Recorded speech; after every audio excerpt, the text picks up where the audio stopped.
नमस्कार जय जगन्नाथ सांग मैंने welcome to a new blog. वर्तमान समय सकाळ 6टा।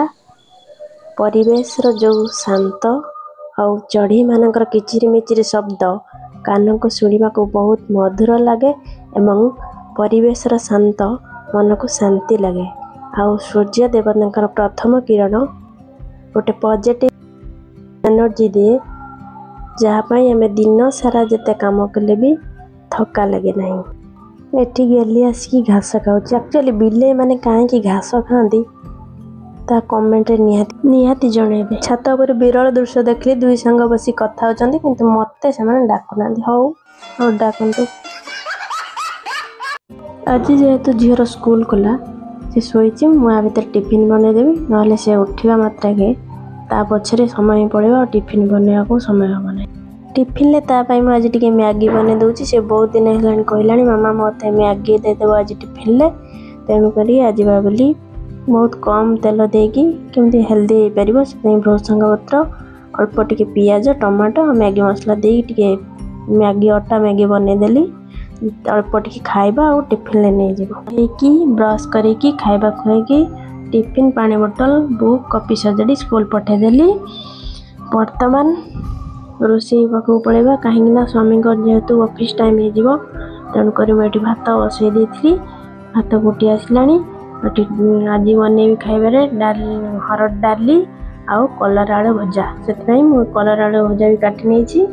आज जेहेतु मुझे पखाड़ खाइबी से डाली रे हलदी लुण टमाटो देकी आलू पकईदेली आउ प्रेसर देकी बसईदेली सीटी मारिया को। किछि समय पर सीटी मारी सारा पर प्रेसर ओल्हे देकी सेठी कलर आलू टिके भजा करदेली। एपटे भात भी हो आसलानी। आपण मैंने आज कौन खाइबारे बनईथिले ए तो पंचक चली आपण मानकर पंचक केमिति कौन कटुची कमेंट निहाती जनइबे। आपण मैंने केउठु केउठु मो वीडियो को देखुचंदी कमेंट निहाती जनइबे। आपण मानकर भल पाइबा बिना मु केबे भी आग को बढ़ी पारिबि नहीं। तेणु मो वीडियो जदि आपण केउठु ना केउठु भल लागे लाइक शेयर सब्सक्राइब करिया को जम्मा भी भूलिबेनी। आउ वीडियो को कंटिन्यू करंतु। आपण मानक से कथा भितर मोर रोषे ऑलरेडी कंप्लीट हो आसलानी। या भितर डाली मु पघार सारलेनी कलरा भजा मध्य हो गलानी। या स्वामी खाइबा समय हो गलानी से गरम भात डाली कलर आलू भजा बाड़ीदेली आ स्वामी टिफिन मध्य रेडी करदेली। आ मु पखाड़ खाइबी से आलू दला बनईदेली कलर आलू भजा पखाड़ आउ आंब अचार शांति पेटे खाईदेली। आपण मैंने वीडियो को कंटिन्यू करंतु आउ देखंतु। ता सहित आज आमे सुनिबा जगन्नाथ अष्टकम द्वितीय भाग। आउ मु चित्रटी बनईची ता सहित चित्र कलर करिवि एवं आपण मानकु सेई जगन्नाथ अष्टकम द्वितीय भाग सुनेबी।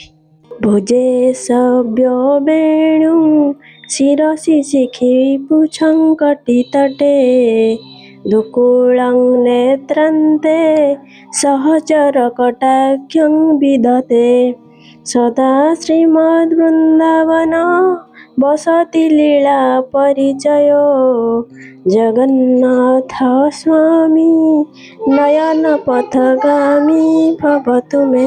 जो व्यक्ति संयत पवित्र मनरे सर्वदा पुण्यजनक जगन्नाथ अष्टकम श्रोत पाठ करती समस्त पापर मुक्त हो विष्णु लोकर गमन करती।